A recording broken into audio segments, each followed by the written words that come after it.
Hello students, आज का topic है हमारा trends and physical properties of group 15 elements. Last lecture में हम लोगों ने फर्स्ट, सेकंड और थर्ड ये तीनों प्रॉपर्टीज को डिस्कस कर लिया था, है ना। और आज के लेक्चर में हम बात करेंगे electronegativity, melting point and boiling point and allotropy की। तो चलिए फिर स्टार्ट करते हैं हम लोग हमारे लेसन को। तो सबसे पहले बात करते हैं हम लोग इलेक्ट्रोनेगेटिविटी की। तो देखिए, इसमें सबसे पहले फर्स्ट पॉइंट डिस्कस करते हैं। फर्स्ट पॉइंट ये है कि जैसे जैसे हम लोग नाइट्रोजन फैमिली में टॉप से बॉटम की तरफ आते हैं, यानी कि नाइट्रोजन से बिस्मथ की तरफ आते हैं, तो हम ये पाते हैं कि एलिमेंट की जो इलेक्ट्रोनेगेटिविटी है वो डिक्रीज करती जा रही है। अब सवाल ये है कि जैसे जैसे हम लोग टॉप से बॉटम की तरफ आते हैं, वैसे वैसे एलिमेंट की इलेक्ट्रोनेगेटिविटी डिक्रीज क्यों करती है ना। तो इसका आंसर ये है कि जैसे जैसे हम लोग टॉप से बॉटम की तरफ आते जाते हैं, वैसे वैसे एलिमेंट का साइज जो है वो क्या होता है, इंक्रीज करता जाता है ना। साइज इंक्रीज करता जाता है और इफेक्टिव न्यूक्लियर चार्ज जो है वो डिक्रीज करता जाता है ना। अब जब इफेक्टिव न्यूक्लियर चार्ज जैसे जैसे आप टॉप से बॉटम की तरफ आएंगे घटता जाएगा, तो उसी के कारण होगा क्या, उसी के कारण एलिमेंट की इलेक्ट्रॉन अट्रैक्टिंग टेंडेंसी जो है वो घटती जाएगी, है ना। और जब इलेक्ट्रॉन अट्रैक्टिंग टेंडेंसी घटती जाएगी तो क्या होगा, इसके शेयर्ड पेयर्ड इलेक्ट्रॉन को भी अट्रैक्ट करने की टेंडेंसी जो है वो घटती जाएगी। तो यही रीजन है कि जैसे जैसे हम लोग टॉप से बॉटम की तरफ आते हैं, वैसे वैसे एलिमेंट की इलेक्ट्रोनेगेटिविटी घटती है। अगर हम लोग इसको वन वर्ड में बोले, यानी कि वन सेंटेंस में अगर बोले, तो क्या बोल सकते हैं हम ये कह सकते हैं कि जैसे जैसे हम लोग टॉप से बॉटम की तरफ आते हैं, वैसे वैसे इलेक्ट्रोनेगेटिविटी जो है वो एलिमेंट की घटती है। घटने का कारण है टॉप से बॉटम की तरफ आने पर साइज का बढ़ना और इलेक्ट्रॉन अट्रैक्टिंग टेंडेंसी यानी कि इफेक्टिव न्यूक्लियर चार्ज का घटना। ठीक है, चलिए ये तो बात हो गई फर्स्ट पॉइंट की। अब आ जाते हैं हम लोग सेकेंड पॉइंट में। सेकेंड पॉइंट में हम लोग क्या करेंगे, ग्रुप 15 के एलिमेंट्स की इलेक्ट्रोनेगेटिविटी को ग्रुप 14 के एलिमेंट्स के इलेक्ट्रोनेगेटिविटी से कंपेयर करेंगे।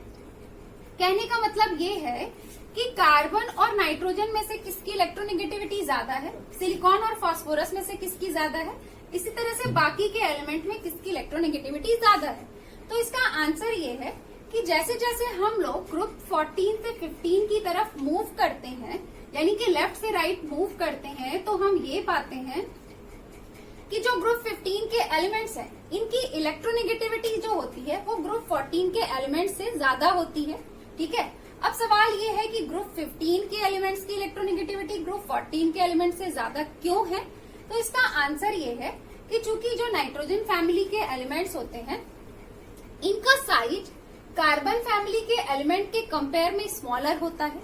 एक तो इनका साइज स्मॉलर होता है, दूसरी बात यह है कि इनका इफेक्टिव न्यूक्लियर चार्ज जो है वो कार्बन फैमिली के एलिमेंट्स के कंपेयर में हाई होता है ना। इनका साइज स्मॉलर है ग्रुप 15 के एलिमेंट्स का, और इनका जो इफेक्टिव न्यूक्लियर चार्ज है वो क्या है, हाई है। तो इफेक्टिव न्यूक्लियर चार्ज हाई होने की वजह से इनकी इलेक्ट्रॉन अट्रैक्टिंग टेंडेंसी ज्यादा है। इसी कारण से जो ग्रुप 15 के एलिमेंट्स होते हैं, इनकी इलेक्ट्रोनेगेटिविटी ग्रुप 14 के एलिमेंट्स के कंपेयर में हाई होती है। ओके, तो इलेक्ट्रोनेगेटिविटी कंप्लीट हो गई है। अब हम लोग बात करते हैं नेक्स्ट प्रॉपर्टी की। नेक्स्ट प्रॉपर्टी है मेल्टिंग एंड बॉइलिंग पॉइंट्स। तो सबसे पहले फर्स्ट पॉइंट डिस्कस करते हैं, यानी कि मेल्टिंग पॉइंट डिस्कस करते हैं। देखिए, मेल्टिंग पॉइंट के बारे में मैं आपको ये बताना चाहती हूँ कि जब हम लोग नाइट्रोजन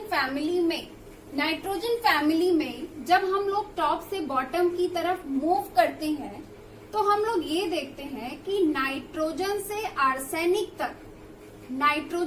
आर्सेनिक तक तो हमें ये देखने को मिलता है कि जैसे जैसे हम लोग टॉप से बॉटम की तरफ आते हैं, वैसे वैसे मेल्टिंग पॉइंट जो है वो इंक्रीज होती जाती है। लेकिन इसके बाद जब हम लोग नीचे की तरफ मूव करते हैं, बॉटम की तरफ मूव करते हैं, तो हम लोग ये पाते हैं कि मेल्टिंग पॉइंट जो है वो डिक्रीज कर जाती है।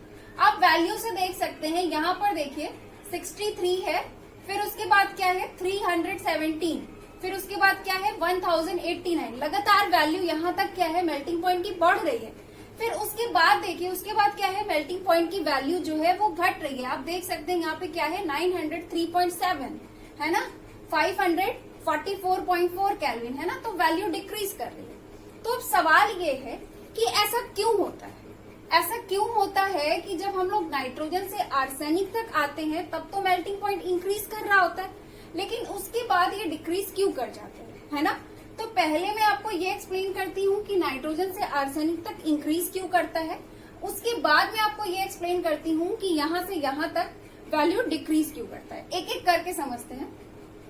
पहले ये समझते हैं, देखिए होता क्या है, हम लोग जब मॉलिक्यूलर स्ट्रक्चर डिस्कस कर रहे थे इसके जस्ट पहले वाले लेक्चर में, तो वहां पर मैंने आपको बताया था कि जैसे जैसे हम लोग क्या करते हैं, नाइट्रोजन से फास्फोरस, फास्फोरस से आर्सेनिक, जैसे जैसे टॉप से बॉटम की तरफ हम लोग मूव करते हैं, वैसे वैसे क्या होता है, वैसे वैसे मॉलिक्यूल्स के बीच, इनके एलिमेंट्स में, एलिमेंटल स्टेट में इनके मॉलिक्यूल्स के बीच जो वंडरवॉल फोर्स काम करता है, वो वंडरवॉल फोर्स क्या होता है, टॉप से बॉटम आने पर इंक्रीज करता जाता है ना?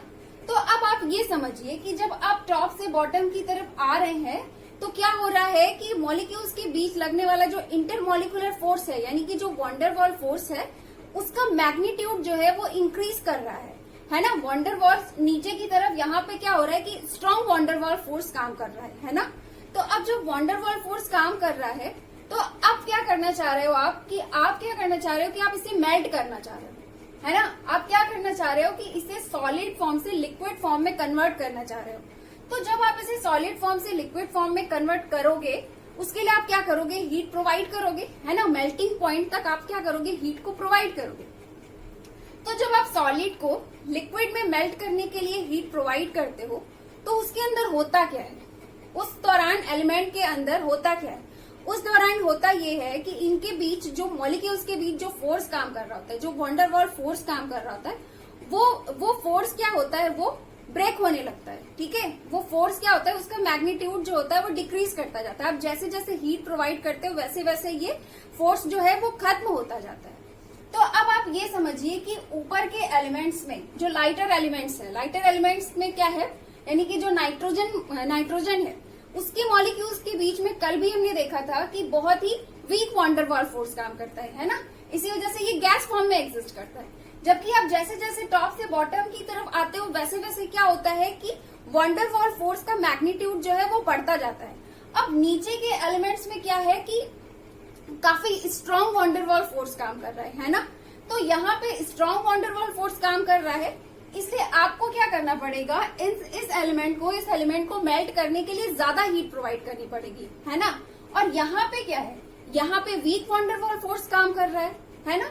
तो उसके लिए क्या है, आप थोड़ी सी हीट प्रोवाइड करोगे, फटाक से क्या होगा, वंडरवॉल फोर्स जो है वो खत्म हो जाएगा और क्या होगा, आसानी से ये लिक्विड फॉर्म में कन्वर्ट कर जाएगा, है ना? तो ओवरऑल मैं ये बताना चाहती हूँ कि जैसे जैसे आप टॉप से बॉटम की तरफ आते हो वैसे वैसे क्या होता है, वंडरवॉल फोर्स का मैग्नीट्यूड बढ़ता है। वंडरवॉल फोर्स का मैग्नीट्यूड बढ़ता है, स्ट्रॉन्ग वंडरवॉल फोर्स काम करता है, इसलिए हमें उसे ब्रेक करने के लिए ज्यादा हीट प्रोवाइड करनी पड़ती है। यही रीजन है कि फ्रॉम नाइट्रोजन टू आर्सेनिक जैसे जैसे हम लोग मूव करते हैं वैसे वैसे क्या होता है, मेल्टिंग पॉइंट इंक्रीज करता है। चलिए यहाँ तक तो क्लियर हो गया। अब सवाल ये है कि इन दोनों का मेल्टिंग पॉइंट घट क्यों जाता है, यहाँ से यहाँ पर आने पर मेल्टिंग पॉइंट घट क्यों रहा है, इसका भी कुछ रीजन होगा। तो इसका रीजन ये है कि हम लोगों ने जब ऑक्सीडेशन स्टेट डिस्कस किया था तो वहां पर मैंने आपको ये बताया था कि क्या होता है, इनर्ट पेयर इफेक्ट काम करता है ना? इसमें क्या होता है, इनर्ट पेयर इफेक्ट काम करता है। इनर्ट पेयर इफेक्ट की वजह से क्या होता है, इनर्ट पेयर इफेक्ट की वजह से इनके जो एनएस में इलेक्ट्रॉन मौजूद होते हैं, यानी कि एस सब सेल में जो इलेक्ट्रॉन मौजूद होते हैं वो बॉन्डिंग में पार्टिसिपेट नहीं कर पाते, है ना? वो बॉन्डिंग में पार्टिसिपेट नहीं कर पाते, है ना? तो ओवरऑल ये है कि ये जो एलिमेंट्स हैं इनमें इनर्ट पेयर इफेक्ट की वजह से इनका इफेक्टिव न्यूक्लियर चार्ज बढ़ जाता है, इनके एनएस के इलेक्ट्रॉन बॉन्डिंग में पार्टिसिपेट नहीं कर पाते, इनकी बॉन्डिंग करने की जो एबिलिटी है वो इसके कंपेयर में, ऊपर के एलिमेंट्स के कंपेयर में कम होती है। अब जब इनमें बॉन्डिंग करने की एबिलिटी कम है एज कम्पेयर टू दिस, तो क्या होगा, यही होगा कि इनमें मॉलिक्यूल्स को बनाने की भी टेंडेंसी इनके कंपेयर में कम ही होगी, है ना? तो जिसकी वजह से जब इनके पास क्या है, अब मॉलिक्यूल्स बनाने की टेंडेंसी कम है तो होगा क्या, यही होगा कि वंडरवॉल फोर्स का मैग्नीट्यूड भी घट जाएगा, है ना। यहाँ पे वंडरवॉल फोर्स का मैग्नीट्यूड भी घट जाएगा, यानी कि इंटरमॉलिक्यूलर फोर्स का मैग्नीट्यूड भी कम होगा। तो अब जब यहाँ पे इंटरमॉलिक्यूलर फोर्स कम लग रहा है तो उसको ब्रेक करने के लिए हमें हीट की रिक्वायरमेंट क्या होगी, उसको ब्रेक करने के लिए हमें लेस हीट चाहिए, है ना। तो यही रीजन है कि अब यहाँ से यहाँ तक जब आप नीचे की तरफ मूव कर रहे हो तो क्या हो रहा है, मेल्टिंग पॉइंट जो है वो डिक्रीज कर, है ना। तो अगर आप इसे कम शब्दों में एक्सप्लेन करना चाहो तो आप ये कह सकते हैं कि जैसे जैसे आप क्या कर रहे हो, यहाँ से आर्सेनिक से नीचे जब आ रहे हो आप, एंटीमनी के आर्सेनिक से एंटीमनी, एंटीमनी से विस्मत की तरफ जा रहे हो, तो यहाँ पर जो इनर्ट पेयर इफेक्ट काम करता है, इनर्ट पेयर इफेक्ट की वजह से इनका जो मेल्टिंग पॉइंट होता है वो घट जाता है। ओके, तो ये तो बात हो गई मेल्टिंग पॉइंट की। अब आ जाते हैं हम लोग बॉइलिंग पॉइंट में। तो बॉइलिंग पॉइंट के बारे में मैं आपको ये बताना चाहती हूँ कि जब आप नाइट्रोजन फैमिली में टॉप से बॉटम की तरफ मूव करते हो, टॉप से बॉटम की तरफ का मतलब कि नाइट्रोजन से फास्फोरस, फास्फोरस से आर्सेनिक, आर्सेनिक से एंटीमनी और फिर विस्मत, जैसे जैसे आप टॉप से बॉटम की तरफ मूव करते हो वैसे वैसे बॉइलिंग पॉइंट जो है वो इंक्रीज करता जाता है। अब आप पूछेंगे कि ऐसा क्यों है। ऐसा इसलिए है क्योंकि बॉइलिंग पॉइंट जो होता है वो मास के डायरेक्टली प्रोपोर्शनल होता है। जैसे जैसे आप टॉप से बॉटम की तरफ आते हो वैसे वैसे क्या हो रहा है, एलिमेंट का साइज जो है वो इंक्रीज कर रहा है, उसका मास इंक्रीज कर रहा है, मास इंक्रीज कर रहा है, इस वजह से क्या होता है, बॉइलिंग पॉइंट इंक्रीज कर रहा है। ओके, अब और समझिए। अब आपके माइंड में एक क्वेश्चन और आ रहा होगा कि मास बढ़ने से बॉइलिंग पॉइंट क्यों बढ़ता है, क्यों बॉइलिंग पॉइंट मास के डायरेक्टली प्रोपोर्शनल होता है। तो अब इसका रीजन हम लोग समझते हैं। देखिए, इस बात को ऐसे समझिए कि मान लीजिए कोई लिक्विड है, अब उस लिक्विड को जब हम लोग उसको बॉइलिंग पॉइंट तक हीट प्रोवाइड करते हैं तो उसमें क्या चेंजिंग आती है, उसमें यही चेंजिंग आती है कि वो लिक्विड फेज से वेपर फेज में चला जाता है, वो वेपराइज हो जाता है ना। यानी कि उसके मॉलिक्यूल्स की जो काइनेटिक एनर्जी है, उसका जो मोशन है वो हीट कर जाता है, वो इंक्रीज कर जाता है ना। बॉइलिंग पॉइंट तक किसी लिक्विड को हीट करने में क्या चेंजिंग आती है, ये चेंजिंग आती है कि मॉलिक्यूल की काइनेटिक एनर्जी जो है वो इंक्रीज कर जाती है, मॉलिक्यूल का मोशन इंक्रीज कर जाता है, जिसकी वजह से मॉलिक्यूल्स जो लिक्विड फेज थे वो किस में चले जाते हैं, वेपर फेज में चले जाते हैं, एक दूसरे से दूर दूर चले जाते हैं, है ना। यही चेंजिंग होती है ना जब हम बॉइलिंग पॉइंट तक किसी लिक्विड को हीट करते हैं, है ना। इतनी बात क्लियर। अब आगे की बात समझिए। अगर ऐसा हो कि वो जो लिक्विड है वो किसी ऐसे एलिमेंट का हो जिसका की वेट क्या है, लाइट है, जिसका की वेट कम है, तो उस केस में हमें क्या करना पड़ेगा, उस केस में हमें क्या करना पड़ेगा, लाइट वेट का एलिमेंट है तो उसके काइनेटिक एनर्जी को इंक्रीज करने के लिए, उसमें मोशन लाने के लिए हमें लेस हीट प्रोवाइड करनी पड़ेगी, है ना। क्योंकि जब कोई चीज हल्की होती है तो उसमें मोशन लाने के लिए या उसके काइनेटिक एनर्जी को इंक्रीज करने के लिए हमें क्या करना पड़ता है, लेस एनर्जी की जरूरत पड़ती है, इसीलिए वहां पे हमें क्या करना पड़ता है, लेस हीट प्रोवाइड करना पड़ता है ना। लेकिन वहीं अगर दूसरी तरफ आपका क्या हो कि कोई लिक्विड ऐसा हो जो कि किसका हो, हायर मास, हैवियर मास वाले एलिमेंट का हो, हैवियर मास वाले एलिमेंट का हो और उसे आपको वेपर फेज में कन्वर्ट करना है, तो उस केस में आपको क्या करना पड़ेगा, उस केस में आपको ज्यादा हीट प्रोवाइड करनी पड़ेगी, है ना। क्यों, क्योंकि जब कोई चीज हैवियर वेट की होती है, भारी होती है, तो उसमें काइनेटिक एनर्जी इंक्रीज करने के लिए, उसमें मोशन इंक्रीज करने के लिए, उसमें मोशन लाने के लिए हमें क्या करना पड़ता है, ज्यादा एनर्जी की जरूरत पड़ती है ना। तो वहां पे हमें क्या करना पड़ता है, ज्यादा हीट प्रोवाइड करना पड़ता है। तो यही रीजन है कि जब हम लोग नाइट्रोजन फैमिली में टॉप से बॉटम की तरफ आते हैं तो बॉइलिंग पॉइंट जो है वो इंक्रीज करता जाता है ना। बॉइलिंग पॉइंट क्यों इंक्रीज करता है, क्योंकि जैसे जैसे आप टॉप से बॉटम की तरफ आ रहे हो वैसे वैसे क्या हो रहा है, एलिमेंट का मास इंक्रीज कर रहा है, मास इंक्रीज कर रहा है, तो उस वजह से हमें उसकी काइनेटिक एनर्जी को इंक्रीज करने के लिए, उसके मोशन को इंक्रीज करने के लिए, उसको वेपर फेज में ले जाने के लिए हमें क्या करना पड़ता है, ज्यादा हीट प्रोवाइड करना पड़ता है ना। तो अब आप लोगों का क्लियर हो गया होगा कि कैसे, क्यों जब हम लोग टॉप से बॉटम की तरफ आते हैं तो नाइट्रोजन फैमिली के एलिमेंट्स का बॉइलिंग पॉइंट इंक्रीज करता होगा, है ना। ये भी क्लियर हो गया और साथ में आपको ये भी क्लियर हो गया होगा कि मास, बॉइलिंग पॉइंट जो है वो मास के डायरेक्टली प्रोपोर्शनल कैसे है ना। ये पूरी बात आपकी क्लियर हो गई होगी। तो यहाँ पे हमारी ये वाली प्रॉपर्टी भी कंप्लीट हो गई, मेल्टिंग एंड बॉइलिंग पॉइंट्स भी क्लियर हो गया है। अब हम लोग बात करते हैं नेक्स्ट प्रॉपर्टी की। नेक्स्ट प्रॉपर्टी है एलोट्रॉपी। तो एलोट्रॉपी क्या होता है पहले ये समझ लेते हैं। एलोट्रॉपी का मतलब होता है किसी एलिमेंट के द्वारा एक से अधिक फॉर्म में एग्जिस्ट करने की टेंडेंसी।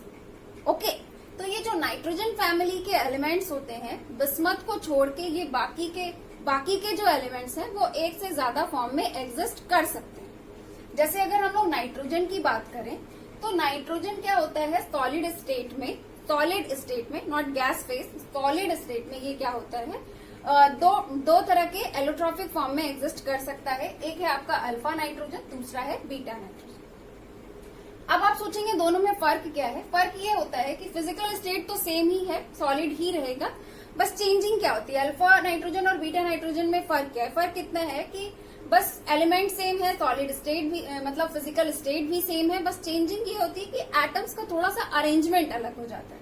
अल्फा नाइट्रोजन में थोड़ी सी प्रोसेसिंग कर दी जाती है, वो कन्वर्ट हो जाता है बीटा नाइट्रोजन। ओके, तो ये तो नाइट्रोजन की बात हुई। फास्फोरस की बात करें तो फास्फोरस जो होता है वो 3 एलोट्रॉपिक फॉर्म में एग्जिस्ट कर सकता है। क्या क्या है, रेड फास्फोरस, ब्लैक फास्फोरस और व्हाइट फास्फोरस। ये 3 डिफरेंट एलोट्रॉपिक फॉर्म्स में एग्जिस्ट करता है।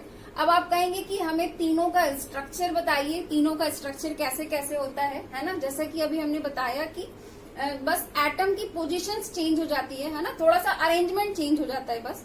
तो क्या चेंजिंग आती है जब रेड फास्फोरस को ब्लैक फास्फोरस में कन्वर्ट किया जाता है ना। तो ये सारी जो इसके स्ट्रक्चर्स वगैरह जो है वो आगे हम लोग डिस्कस करेंगे। फास्फोरस का एलोट्रॉप्स है तो वहां पे डिटेल में पढ़ेंगे। फिलहाल अभी के लिए बस इतना जानते रहिए कि कौन सा एलिमेंट किस किस एलोट्रॉप्स में किस किस फॉर्म्स में एग्जिस्ट करता है। फिलहाल उनके फॉर्म्स के नेम आप क्लियर रखिए। ओके, तो फास्फोरस इन तीनों फॉर्म में एग्जिस्ट करता है। आर्सेनिक के अगर बारे में बात करें तो आर्सेनिक आपका होता है ग्रे आर्सेनिक के फॉर्म में, येलो आर्सेनिक के फॉर्म में और ब्लैक आर्सेनिक के फॉर्म में एग्जिस्ट करता है। और एंटीमनी की बात करें तो एंटीमनी के भी 3 एलोट्रॉप्स हैं हमारे पास। एक है मेटालिक फॉर्म एंटीमनी, दूसरा है आपका येलो या फिर अल्फा एंटीमनी और तीसरा है एक्सप्लोसिव एंटीमनी। ठीक है, तो ये नाइट्रोजन फैमिली के एलिमेंट्स के डिफरेंट एलोट्रॉप्स हो गए। तो हमारा यहाँ पर ये वाली प्रॉपर्टी भी कंप्लीट हो गई है। अब हम लोग मिलेंगे नेक्स्ट लेक्चर में। Have a nice day, thank you so much.